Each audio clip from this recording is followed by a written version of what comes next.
Vanakkam Anna TV viewers. My name is Ramdev. It's my fourth movie and இந்த மகுடி படத்தில் hero பண்ணியிருக்கேன். என்னோடய character name வந்து செல்வம். இது ஒரு தஹசில்தாரோட பையனாக நடிச்சிருக்கேன் இந்த படத்தில். It's a wonderful experience in my life because நாங்கள்லாம் பெரிய நடிகராக இல்லைனோ நல்ல ஒரு நடிகராக வரணுன்ட்டு தான் இண்டஸ்ட்ரியில் வந்திருக்கோம். அதோட ஒரு ஸ்டெப்பு தான் இது. எங்களோட மேக்ஸிமம் நாங்கள் பண்ணியிருக்கோன்ற நம்பிக்கையில் தான் இருக்கேன். படம் நல்லா வேறு வந்திருக்கேன். இப்போ தான் படம் பார்த்து வெளியே வந்தேன். I am feeling very excited because எப்படி சொல்கிறது, ஒரு நேட்டிவிட்டி சப்ஜெக்டை நல்லா கொண்டு வரதுக்கு அவங்களோட மேக்ஸிமம் நம்மளோட டேரக்டர் வந்து ஹார்ட் ஒர்க் பண்ணியிருக்கேன். அதோட ரிசல்ட் கண்டிப்பாக வந்திருக்கேன். கண்டிப்பாக நீங்கள் தியேட்டரில் போய் படம் பாருங்கள். படம் பார்த்து எங்களை சப்போர்ட் பண்ணுங்கள். உங்களோட சப்போர்ட் இருந்தால் தான் எங்களுக்கு முன்னுக்கு வர முடியும். தேங்க்யூ. Hi, I'm Nakshatra. கிடா பூசாரி மகுடி இந்த படத்தில் ஹீரோனாக பண்ணியிருக்காங்க.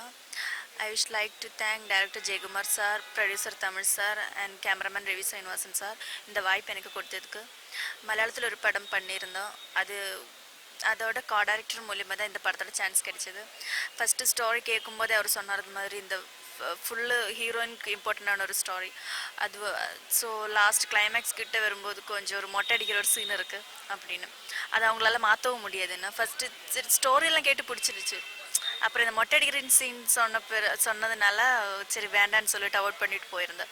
அப்புறம் திருப்பி யோசிச்சு பார்த்தா ஸ்கிரிப்ட் ஃபுல்லாக ஹீரோன் ஓரியன்டாக இருக்கிறேன். சரி பண்ணாலும் ஒன்றும் பிரச்சனை இல்லைன்னு ஒன்று தோணுச்சு. நல்ல ரிசல்ட்டாக கிடைக்கும்னு நம்பி திருப்பி வந்து சார் ஓகே சார் பண்ணுறேன்னு. அதில் ஸ்டோரி சொல்லும்போது அந்த மலர் இந்த மூவியில் என்னோடய கேரக்டர் நேம் வந்து மலர். ரொம்ப இன்னசென்ட்டாக இருப்பாங்க. அப்போவே அந்த மலர்ன்ற அந்த கேரக்டர் ரொம்ப பிடிச்சிருந்துச்சு. ஸோ ஓகே பண்ணிட்டோம். கம்மிங் 8th ரிலீஸ் ஆக போகிற மகுடி ஃபிலிம். ஸோ எல்லோரும் தியேட்டரில் வந்து பாருங்கள், விஷ் பண்ணுங்கள், எங்களை என்கரேஜ் பண்ணுங்கள். தேங்க்யூ. இல்லை இப்போதைக்கு இது இல்லை, டைட்டில் கன்ஃபார்ம் ஆகலை சார் சொல்கிறது. வணக்கம். கெடா பூசாரி மகுடி படத்துடைய ஒளிப்பதிவாளர் ரவி ஸ்ரீனிவாஸ்.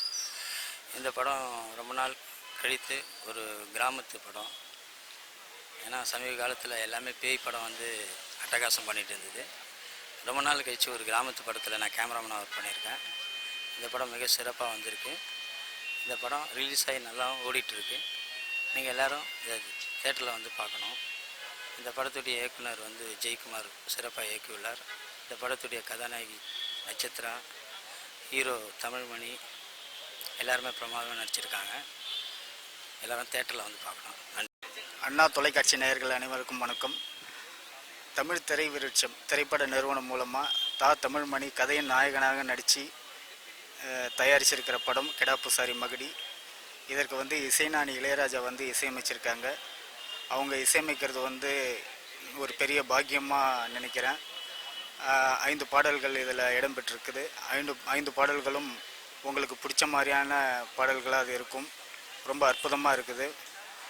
இதில் வந்து சிங்கம்புலி, பவர் ஸ்டார் சீனிவாசன், செவ்வாழை, கலைராணி, கம்மீனா, பேராசிரியர் மு ராமசாமி போன்றவர் நடிச்சிருக்காங்க. இதில் நட்சத்திரான்னு கதாநாயகி அறிமுகமாயிருக்காங்க. அவங்க தன்னுடைய தலைக்கேசத்தையும் தியாகம் செய்து மொட்டை அடித்து நடிச்சிருக்காங்க. இந்த திரைப்படத்தை தேட்டரில் போய் பாருங்கள். நன்றி. அண்ணா டிவி வியூவர்ஸுக்கு என்னுடைய வணக்கம். என்னுடைய நேம் தமிழ். கிடா பூசாரி மகுடிங்கிற படத்தில் ஆன்டி ஹீரோ பண்ணியிருக்கேன். அதோட கேரக்டர் நேம் பார்த்தீங்கன்னா மகுடி. என்னடா மகுடிங்கிறானே, இவரோட பாம்பு படமாக இருக்குமா அப்படின்னு யோசிக்க வேண்டாம். நிச்சயமாக இது பாம்பு படம் கிடையாது. மகுடிங்கிற ஒரு மோசமான ஒரு ராவாங்கிற ஒரு கேரக்டர் நான் பண்ணியிருக்கேன். பாம்பு மாதிரி விஷத்தன்மை கொண்ட மாதிரி நான் கிட்டத்தட்ட. ஏன்னா ஏன் அப்படி இருக்கேன்னா, அந்த பொண்ணு மேலே அவ்வளோ பாசம், அன்பு, தன்னை விட்டு போயிடுவாளோங்கிற ஒரு பயம். ஏன்னா ஒரு பாம்பு இன்னொரு பாம்பு ஒருத்தன் வந்து இன்னொரு பாம்பை கொண்டுட்டா அந்த பாம்பு பழி வாங்குன்னு சொல்லுவாங்க. அந்த மாதிரி தான் மலர் மீது ஏதாவது பண்ணிட்டுச்சுன்னா அதனால் ஏற்றுக்க முடியாத அந்த மகுடிங்கிற ஒரு கேரக்டர். என்னோட நடிச்சிருக்காங்க சிங்கமொழி அண்ணன், பவர் ஸ்டார் அண்ணன், கலைராணி பாட்டி மேடம், நிறைய பேர் இருக்காங்க. நல்லாவே பண்ணியிருப்பேங்க. டீம் நல்லாவே பண்ணியிருக்கோம். இது பார்த்தீங்கன்னா முழுக்க ஒரு வில்லேஜ் ஸ்கிரிப்ட். பார்த்தீங்கன்னா ஒரு என்ராசாவின்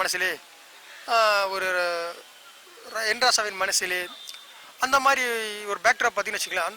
ஒரு உள்கிராமமாக இருக்கும். ஏன்னா இப்போ பருத்தி வீரம் பார்க்கும்போது ஒரு கிளாஸான ஒரு பருத்தி வீரம் பார்த்தீங்கன்னா கிளாஸாக இருக்கும். அந்த மாதிரி இல்லாமல் இது நல்ல கிராமத்துக்குள்ளே போய் பார்த்தா, ஏன்னா ஒரு பஸ்ஸுக்கு இங்கேருந்து ஊருக்கு போனால் கூட பஸ்ஸு கிடைக்காது. பார்த்து நம்ம பஸ் இங்கேருந்து ஒரு பஸ் ஏற போகணும்னா கூட ஒரு 10 ஒரு 10 நிமிஷம் நடந்து தான் போக வேண்டிய மாதிரி இருக்கும். அந்த மாதிரி ஒரு கிராமத்தில் ஒரு கேரக்டர் வாழ்ந்தால் எப்படி இருக்குமோ அதே மாதிரி தான் படத்துலேயும் இருக்கும். ஏன்னா அந்த படத்தில் ஒரு மேக்கப் கூட கிடையாது. ஏன்னா கருப்பாக இருக்க நான் எப்படி அழகாக காட்டுறதுன்ட்டு நான் கிராட் சேகப் சார் விஜயன் நடிங்க சார் அப்படின்னு சொல்லுவார். அப்படி எங்களை ரியலாக பண்ணி வச்சுருப்பார். மலர் சொல்மா அவங்க வந்து யாருமே செய்ய முடியாத ஒரு தியாகத்தை அந்த மலருங்கிறவங்க பண்ணாங்க. அதுமே அந்த ஹீரோயின். ஏன்னா அந்த ஒரு பொண்ணுகிட்ட போயிட்டு எது தான் பெருசாக நினைப்பாங்க பார்த்து தான் கூந்தலை தான் நினைப்பாங்க. அந்த கூந்தலையே அவங்க தியாகம் பண்ணாங்க இந்த படத்துக்காக. அவங்கள ரொம்ப பெருமையாக இருக்குது, சந்தோஷமாகவும் இருக்குது. ஏன்னா அவங்கள நான் ஏதோ ஒரு அவார்டு கிடைக்கும் நான் வேண்டுறேன் அவங்களுக்கு. ஏன்னா அந்த படத்துக்காக வந்து அவங்க தான் மொழியை இழந்தாங்க. சொல்லும்போது எனக்கு ஒரு மாதிரி கணக்குது. நல்லபடியாக அதுக்கு பலனாக அந்த படம் நல்லபடியாக ஓடும். தேட்டரில் நீங்கள் போய் பாருங்கள், எங்களுக்கு சப்போர்ட் பண்ணுங்கள். தேங்க்யூ.